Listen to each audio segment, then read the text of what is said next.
Hey all, today we are going to start talking about triangles. We're going to talk about triangles for a little while now this year, and this is the beginning.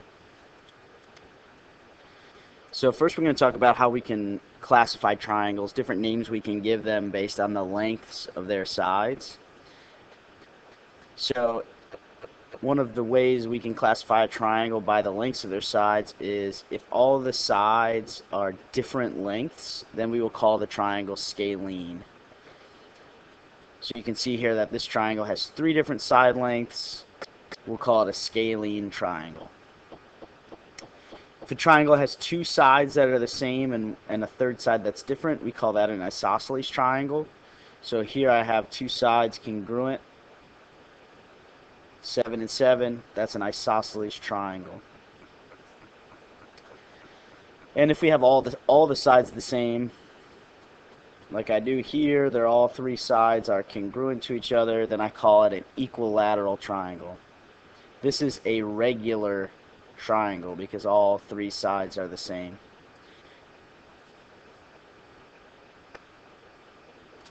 We can also classify a triangle by its angles, and we have a couple extra here.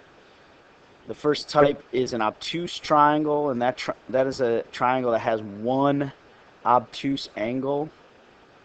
So you can see that this triangle has an angle of 100 degrees, which is bigger than 90, which makes it obtuse. An isosceles triangle has 2 angles that are congruent. So here I have 2 angles that are 37 degrees. So it is isosceles. It's also obtuse because one of the angles is bigger than 90. An equal angular triangle has all angles that are 60 degrees. They're all the same. This triangle also happens to be equilateral. So if a triangle is equilateral, then it's also equal angular. A right triangle has one 90-degree angle. And an acute triangle has all angles that are less than 90. So here we have all angles less than 90. We'll call that an acute triangle. So you'll need to be able to classify or name a triangle by its side lengths, and you'll also have to name it or classify it by its angle measures. And just a quick note, I use the word classifying and naming interchangeably. If I ask you to classify, that means I want you to name the triangle.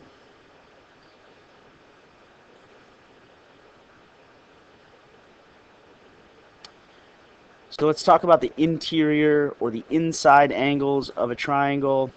We talked about interior angles for polygons. Triangle's the smallest polygon we can have, the smallest number of sides. And the fact we know about triangles is that all the inside angles add up to 180 degrees. So if I have any triangle, it doesn't matter if it's scalene, if it's right, if it's obtuse, acute, if it's equilateral, any triangle, if I take all the interior angles, all 3 inside angles, and I add them together, it's going to make 180 degrees.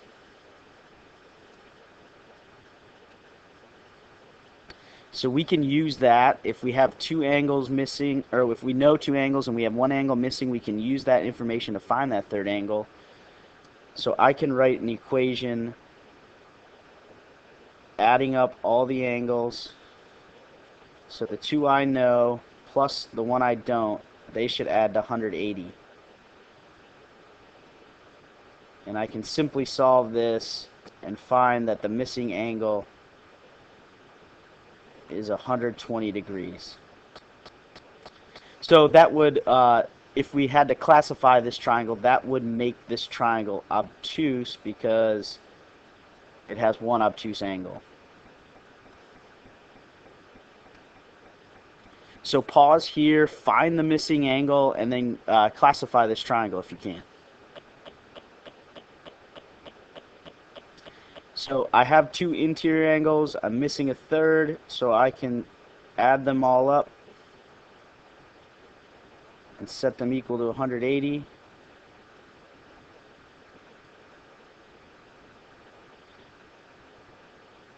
and I get that the missing angle is 100. And if you went ahead and tried and classify this, you could classify it as isosceles because it has two congruent angles. You could also call it obtuse because the one angle is obtuse. Now, it doesn't look like it's 100 degrees, but don't trust the picture, trust the math. Sometimes the pictures aren't perfect.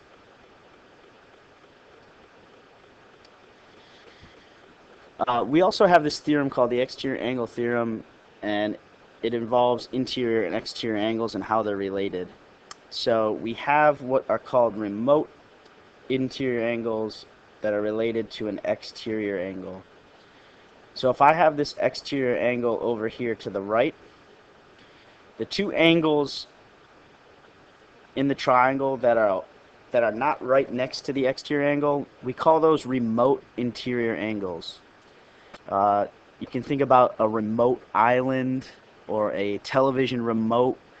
They're called a remote because they're away from other things. So the theorem here is that these two remote interior angles add up to be the same as this one exterior angle.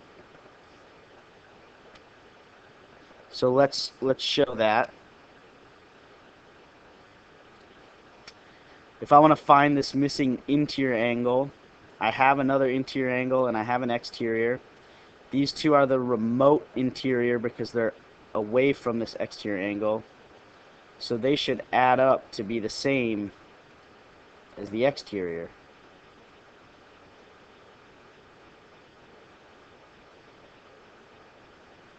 So we get that that remote interior angle is 68 degrees.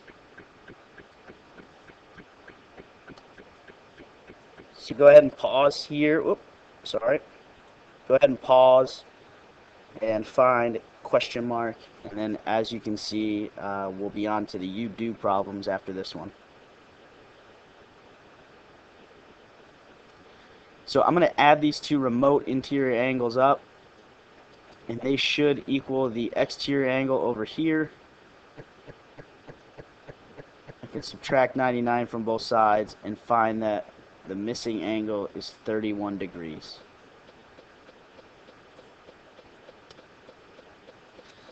So go ahead and pause and answer these two questions, and we'll check them in class. Make sure you try these two. Even if you get them wrong, it's important to try them so that you can ask questions in class, you can figure out where your mistakes are, or you can confirm that you know what you're doing and you are successful.